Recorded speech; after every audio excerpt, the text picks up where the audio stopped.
on ACTN television. It's always a pleasure. And we are coming to you from the community of Aripo Heights. And today we are here in collaboration between the Councillor Kerry-Ann Roberts Kasmali, the Councillor for Wallafield, La Hocketa, of which the Heights of Aripo is included. And she has come together with the Aripo Police Youth Club to initiate a soup kitchen drive. We're going to talk to her to find out a little bit about the community and what the whole soup kitchen drive is all about. Kerry-Ann, it's a pleasure and welcome to ACTN. Thank you. You're the councillor for the entire area. Tell us a bit about your community. I was kind of disappointed because this is my second visit to Aripo, and the last time I come, I was really impressed with the community.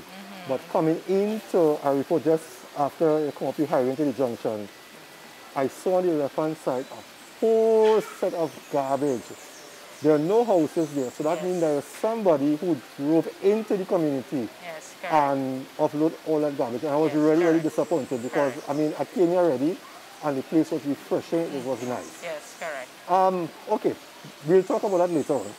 Tell me a bit about the whole idea about the soup kitchen. All right. Good afternoon, everyone.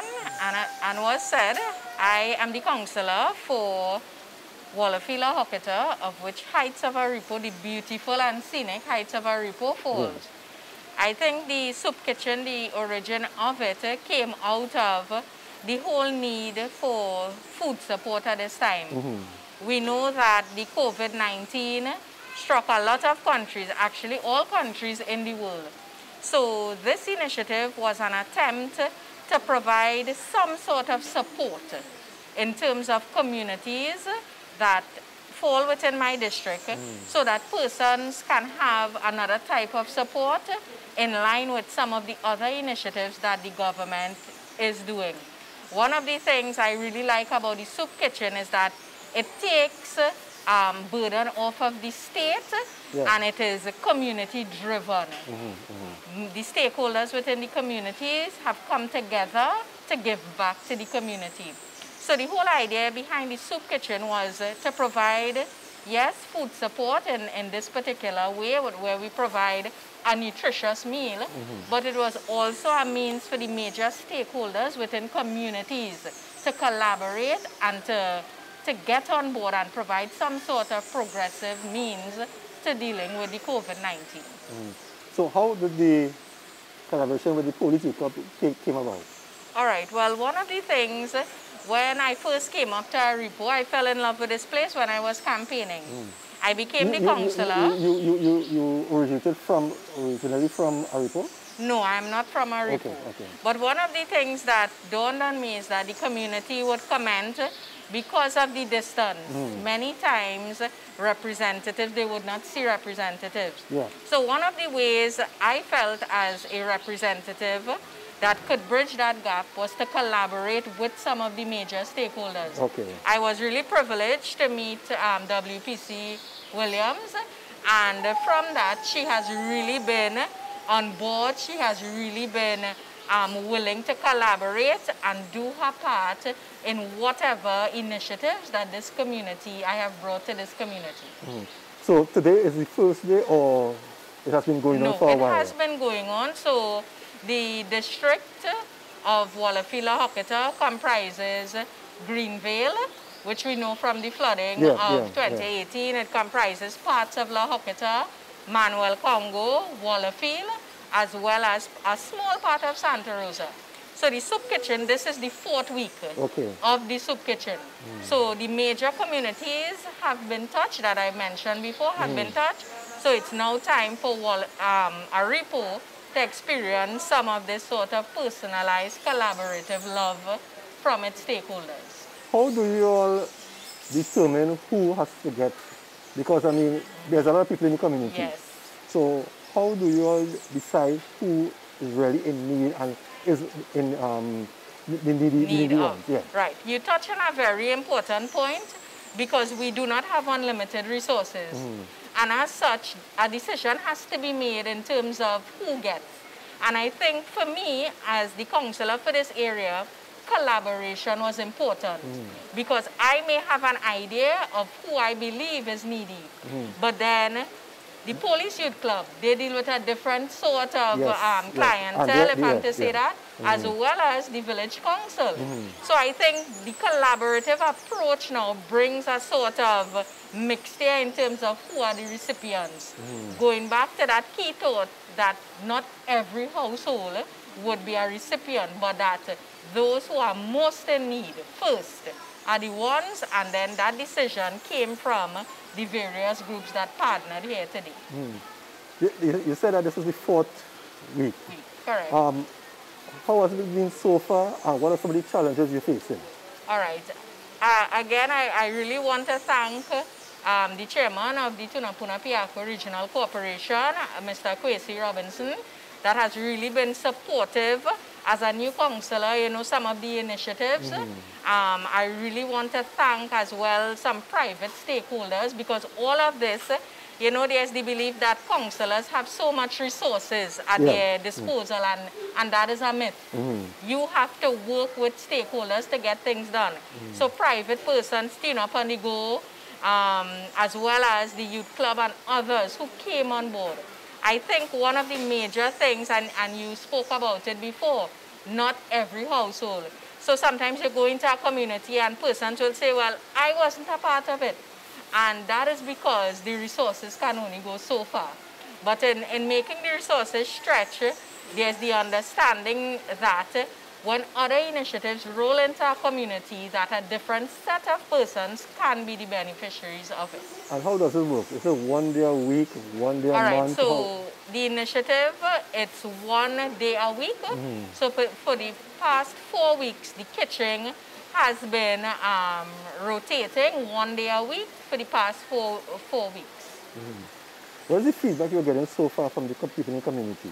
I think the people in the community, they are very appreciative because they understand the value of the meals.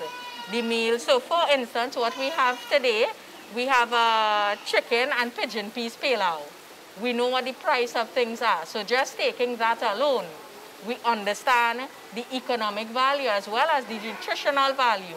We also have a fresh salad, and we also have an Aripo version of mother-in-law, which is karaili, carrots, cucumbers. So the meal in itself is wholesome. The meal is something that persons can enjoy, and as well as benefit from some of the nutritional value from it. So the feedback has really been positive, and we are hoping, I am hoping that I can continue to partner, because it's something that people have expressed, you know, a satisfaction with, and a desire to have continue in their communities. Now, looking at the community here, besides this initiative, what you all are doing here, during this lockdown period, how has the community been coping? Very important is the need for communication. So just going back to another initiative, which I would have partnered with the village council, was the grant, or the COVID grant forms coming into the community, photocopying, having them available. So one of the things I think the community has really embraced some of the initiatives, and that has been a means to help them cope with what is happening. Because although it's a beautiful community, although the community, you look around and you see the awesomeness of the place, there's an economic fallout as well for many of the persons who are farmers, who are small businesses, who have had to close their doors as a result of the pandemic.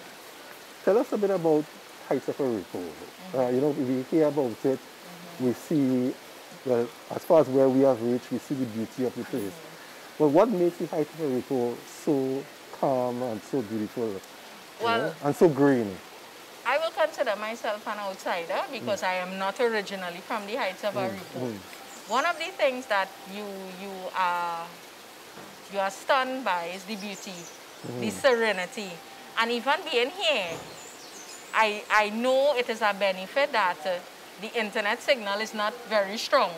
So there's this need sometimes when you are in more urban centers to always be on your phone, checking who messaged me, who called me. The place lends itself to beauty, relaxation, and that sort of community spirit that helps to soothe a part of the human being that needs to be soothed now. Because of all the stress being placed by this very pandemic. People are worried about economics, they are worried about various things. But when you come to a repo, the beauty, the relaxation, that being set apart from all that is happening, I think the persons in a repo, they benefit from that sort of therapeutic, if I'm to go that far, value of living in the community. Okay. And this is your first term as councillor? Yes, correct. How has this been for you, the experience and everything so far? It has been a baptism of fire because I went from councillor straight into COVID. And we know that the elections is almost on the heels as well. So it has really been a baptism of fire. For me, I have been one to really try to initiate activities in the community, really engage the community and try my utmost best to get the resources, because the resources is what determines what you can and cannot do within a community. Okay, before we wrap, any closing comments? Yes, I really appreciate the residents of the community, the Police Youth Club, the Village Council, as I said, my chairman, Mr. Kwesi Robinson, and you touched on something. Aripo is a beautiful place, and many times because it is considered one of the lonelier areas, persons from outside the community take the opportunity to come and dump in the community. And it is something we at the corporation, we have really been working hard at trying to alleviate. How can you handle that? I think one of the things we have encouraged our communities is to be more vigilant, because if it is, we are assuming it is outsiders coming in, then they can be detected. Of course, we do not want to put any resident in harm's way, but at the same time, we encourage our community. It is your space, be vigilant. At the same time, we at the corporation, we try our utmost best to ensure that there are no dump sites. But one of the things you would discover is as fast as you clean, the site becomes cluttered again. So again, it really takes a sort of citizen to understand that even though I don't live in Heights of Aripo, me dumping in Heights of Aripo has consequences for flooding and other things. So I think the corporation has embraced it through its public health department. But again, it's really in terms of education, sensitizing, and bringing those persons who are responsible to justice for this great disservice to the environment. Well, Councillor, I want to take this opportunity to wish you all the best. The initiative is a wonderful thing because food, clothes, and shelter is the basic need of every individual. Yes. Right? And to take it upon your own and to do something like that in collaboration with the Police Youth Club, it's a wonderful achievement. I really hope you can get more support. Indeed. I hope it can extend from 1 day to 2 days. Indeed. Right? And I hope that those who might be viewing the program might want to get in touch with you to offer some assistance. Is there a phone number? How can I get in touch with you? You can contact me.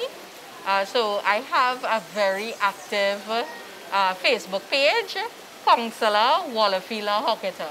That is one of the best means in terms of contacting me. You can also contact me on 489-8672. Okay, well again, thank you very much. Yes. It was a pleasure. Viewers, we're going to take a short break. When we come back, we're going to be talking to the president of the Aripo Police Youth Club. But we want to thank Councillor Kerry-Ann Roberts Kasmali for spending this time with us and for the wonderful achievement and project that she's doing.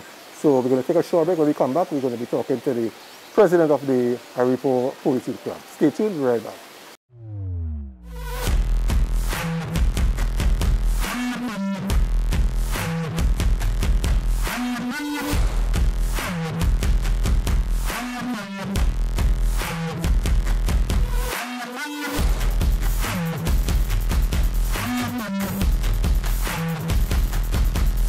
Good evening, Trinidad. Welcome to another edition of Scoreboard here on ACT, and it's always a pleasure to be in your company every Tuesday evening between the hours of 8 and 9. Welcome back, viewers. Welcome back to Community Corner here. We're here in the heights of Aripo, and I have with me the leader of the Aripo Police Youth Club, Raquel Williams. It's a pleasure and welcome again. Thank you, sir. I was just talking to the councillor, and I know that it's a collaboration between the councillor and the Police Youth Club. Tell me a bit about from your side. First of all, let's talk a bit about the Police Youth Club. How long it was formed, and what are some of the major projects you all have performed thus far? Our youth club in Aripo is a fairly new one because before then Acting Commissioner Stephen Williams vacated his office, he requested that we open in the rural areas. And I was approached and asked to come and start this one in the heights of Aripo. So that would have been 2017. Okay. Yeah, so we're about 3 years old. How has it been so far for you? What are some of the challenges? How has the community accepted you all? Things like that. The community has been very accepting. There are a lot of challenges because it's a rural area and we are away from a lot of amenities, basic amenities. If we have to do something or under the community secretariat, which is our head body, community policing secretariat, sorry, under them we do a lot of collabs, like annual, biannual. We would have the sports and family day. We would also have the Commissioner's Cup, which they had for the first time last year. Transport being the biggest issue. We have engaged in prison service. They are very helpful. Whenever they can, they extend their support to us, right? By way of transport. Apart from that, we don't have an official clubhouse. So there's the community center, which is primarily being used by one of the churches in the area. So there's a time shuffle with that. The school, we officially have the school every second Saturday of the month.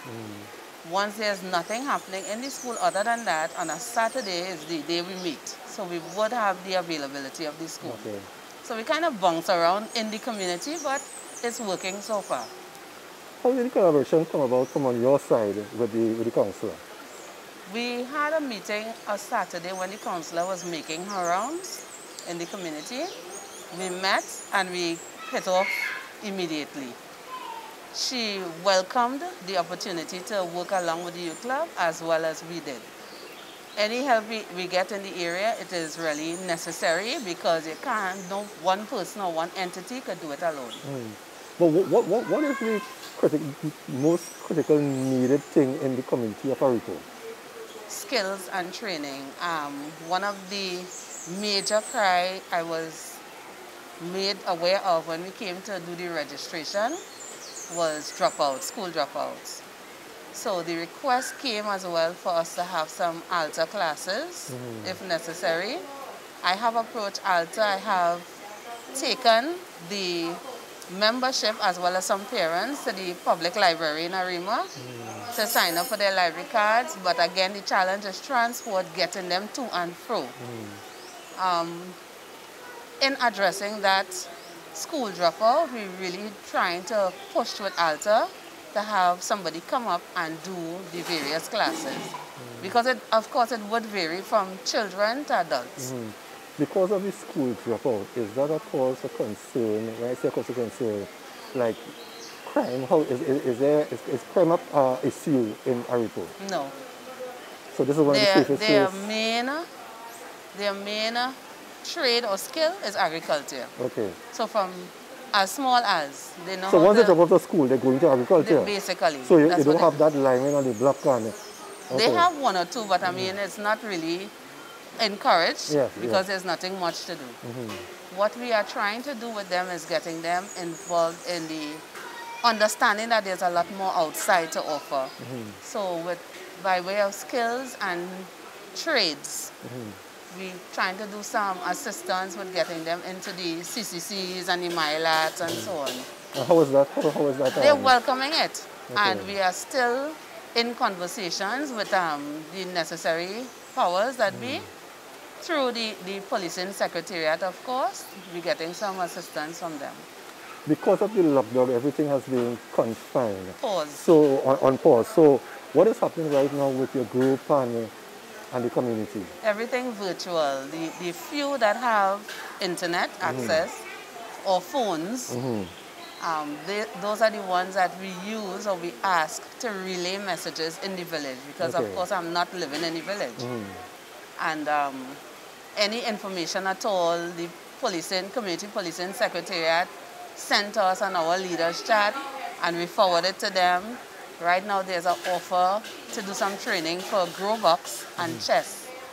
So as we speak, some names were submitted for those interested. And the idea behind that is to train so that we could do our in-house training. Okay. Yeah? What are some of the new initiatives that the Police Youth Club has in place? We had some plans like some hikes. Yeah. A lot of nature stuff, a lot of outings, because as I said, we come into a village, into a community. They hardly go out, transport being the major issue. When we take them out, on their way home, KFC is a treat. Okay. So the idea behind it is exposure. Visit other youth clubs that are doing a lot more than we are, and it will broaden their horizon. Give them ideas. Of course, I allow them to say things that they're interested in. Once it's under our purview, we try to assist them by doing one as well, copying it if necessary. And that's basically where we're at. So being a young club, we still... You're still finding the cliche, the niche. Yeah. If people who are watching this program, what sort of help can we offer to you all to assist the community? Right now, I would say that at the top of the burner is we're trying to get a clubhouse. We're trying to locate, if possible, a piece of land on the flat part, like the entrance to a repo. That will be a multi-purpose complex, more or less, under the youth club. Because they will have somewhere to call their own. We would be able to do some after-school homework centers. It would not be open to just a repo community, but the neighboring community of Valencia and the Demerara Road, people, that sort of thing. We have 1 or 2 persons from Wallerfield. When we're doing outings, they come and they join us, but to come up into a repo for the youth club meetings, we really don't see them. And I understand the challenge. So it will make it more accessible, and these little initiatives that the Community Policing Secretariat have, like the grow box and the chess and so on, we would be able to do more on our own land space. Okay. Any closing comments? Well, I thank you all for coming and doing this with us, at least hearing it for us. And I want people to know that our repo has a lot to offer. Just the presence of being in the area is so serene that when you come, you really don't wish to leave in a hurry. And stay tuned for our hikes that we intend to have soon. Some campfires. I heard that I haven't been to it as yet. I heard that there's a youth camp up on the hill. Okay. So we intend to do a hike and visit it. Yeah? Okay. Rivers, we have a lot of rivers. A lot to offer. Yeah? Okay. Well, Raquel, let me say it was a pleasure speaking with you. I really wish you all the best. And I think a community where there's no crime, I think it's a wonderful place to be. Yes. And I wish you all the best together with the councillor. And I know you can't meet the needs of everybody, but at the end of the day, the few that you meet, I think they will appreciate what you're doing today. Yes. So again, thank you very much. Thank you so much. Yeah. We're going to take our final break. When we come back, we're going to talk to one of the residents to find out a bit more about the heights of a report. Stay tuned, we'll be right back. The Prime Minister has called for population to show compassion, humanity and common sense. Let's fight this together. Hi guys, this is the champion DJ Bravo. I'm calling on my people. Once again, please stay inside, stay indoors. Reminding you guys to stay inside, to not just protect yourself, but also to protect persons from being infected by carriers who may exhibit no symptoms at all. Social distancing is key. Washing your hands regularly is key. Staying safe, staying at home, going outside only to get essential goods. Stay inside from the champion, DJ Bravo. Stay home, stay safe, save lives. Stay safe, save a life. I'm Wendy Fitzwilliam, and I'm asking you, my fellow Trinbagonians, to please stay at home. This was a production of the Ministry of... Welcome back, viewers. We have here, you have to say he's a resident because he was from Freeport, but now he has made his home in the case of a repo. And we have Darrell JT. Tell us a bit about how long you have been in a repo? About 30 years now. I've been around, going, coming. So you have kind of make here your home? I will love up here. Right. What made you stay? You came for a visit and you never stayed? We stay the mountain. Mm-hmm. Yeah. Everything in the mountain. It's up to you if you want to live in it and make something better for yourself. What can you tell the public about this place? Well, the place is a nice place. It have a lot of resources. Mm-hmm. So, like? You could do like hiking, taking people around. People love to go around this place. Mm-hmm. It have a lot of things you can see and find. When you look at the community, what do you think is needed most of all to, because we can ask for more and more can come in and change the community, eh? That is the problem with that. Okay. And what Aripo is most needed for, known for in fact, known? The water castle. Mm. People come from all parts of the world to go to the caves to see the jablute, the oil birds. Mm. So there's a cave? It have a lot of caves. Okay. It have about 21 caves on this mountain. Okay. Maybe we have to pay another visit up here and take us around and show us the different caves. All over people come. Well, it was a pleasure talking with you. I know that you are part of the initiative here with the soup kitchen. We want to thank you all very much for doing this because there's a lot of needy people outside here, especially in the time of this lockdown. We appreciate what you and the councillor, together with the police club, have been doing. So thank you again. I appreciate it. I'm glad to help assist, do anything. Mm-hmm. I like happiness. I like to see smile on people's faces. Right, okay. Well, viewers, we've come to the end of another edition of Community Corner here at ACTN. We were in the heads of a repo and you heard from the councillor, from the leader of the youth club and a member of the community telling us all about the community and the initiative of the soup kitchen. So we hope you enjoyed this segment. We hope that you can look forward to another segment where we will be bringing you some good news from another community. So stay tuned. See you next week.